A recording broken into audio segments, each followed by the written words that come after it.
To its supporters, the F-22 Raptor is the jewel in the crown of the U.S. Air Force. The aircraft is amazing in high speed. The power is so great that it is an amazing aircraft to fly. But unless U.S. President Barack Obama gives the green light, production of the Raptor will end, limiting the fleet to just 1/4 of the planes originally projected. U.S. Defense Secretary Robert Gates is no fan of the plane, which so far has cost taxpayers some $65 billion.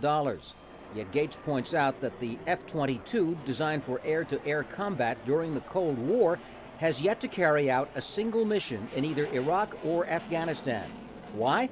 Pierre Sprey, who helped design the famed F-16 fighter, says the Raptor is just too vulnerable. If you had an airplane that cost $350 million, I don't think you'd want to put it up in Iraq where a 50 caliber machine gun might shoot it down. Remember, these airplanes are extremely vulnerable. And one rifle hit and the whole thing's on fire. They're very unsurvivable, very unsuited to anything in an air-to-ground environment and trying to attack the ground. The Pentagon's chief weapons buyer says without major upgrades, the F-22 falls well short of carrying out its intended missions. Yet military value isn't the only yardstick by which to measure the Raptor. If the program ends, it would definitely create some layoffs. Jeff Goen heads a union representing workers at the main Raptor assembly plant. If the president is out to preserve or create new jobs in his new stimulus package, here's the first chance that he's got to preserve 95,000 jobs. While thousands of Americans are losing their jobs daily, the military industry remains an oasis of stability. As most U.S. companies struggle, the Pentagon's top contractors have been reporting healthy profits. In 2008, Lockheed Martin earned $3.2 billion, General Dynamics $3.6 billion, and Boeing made almost $13 billion, half from military contracts. Continued production of the F-22 also enjoys strong support in Congress. A big reason, the work has been parceled out to almost every U.S. state, creating a powerful coalition of politicians lobbying for more planes. Ending the F-22 production line wouldn't mean all is lost for its maker, Lockheed Martin. It's sewn up the contract for the next U.S. warplane, the F-35 Joint Strike Fighter, soon to begin production. The F-35 is touted as more versatile and much cheaper than the Raptor, but it's at least 2 years behind schedule. The new plane has nearly doubled in cost, even as the Pentagon has cut its production order. And its critics predict that it, too, will not perform as advertised. Tom Ackerman, Al Jazeera, Washington. So to what extent will the Obama administration's spending on defense differ from that of George W. Bush's? To discuss that, we're joined by Travis Sharp. He's a military analyst with the think tank, the Center for Arms Control and Non-proliferation. On the face of it, these are modest increases. That's what we keep saying. 4% increase for 09. Then a 2% or less increase in defense spending from then on. I mean, he's challenging the military-industrial complex, isn't he? Or is he? Yeah, Obama's first budget, if you adjust for inflation, is actually 2% greater than the budget that was approved for the fiscal year that we're in right now.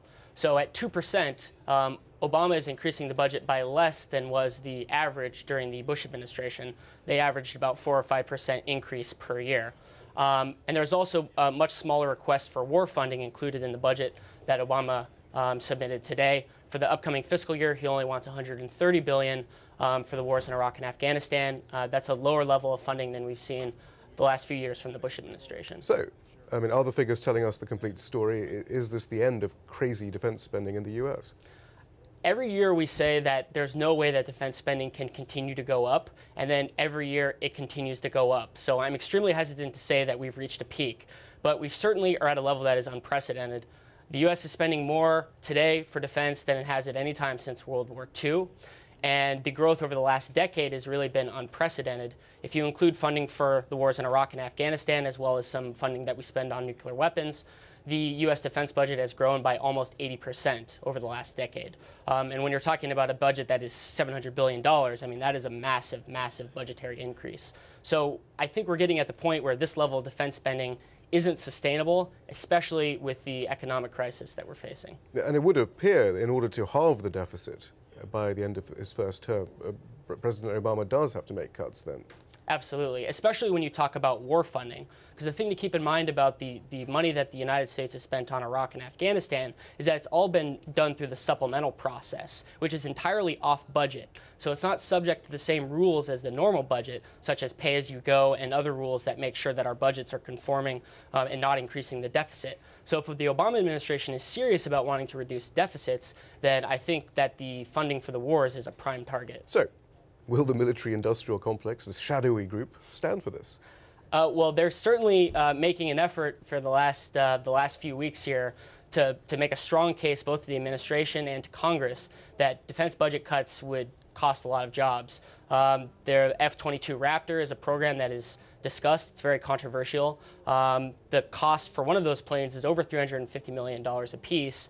And the companies that are part of building that program have taken to the streets in Washington and to the newspapers and to the subway stations with advertisements saying, don't cut this program or else it'll cost jobs. Thank you very much.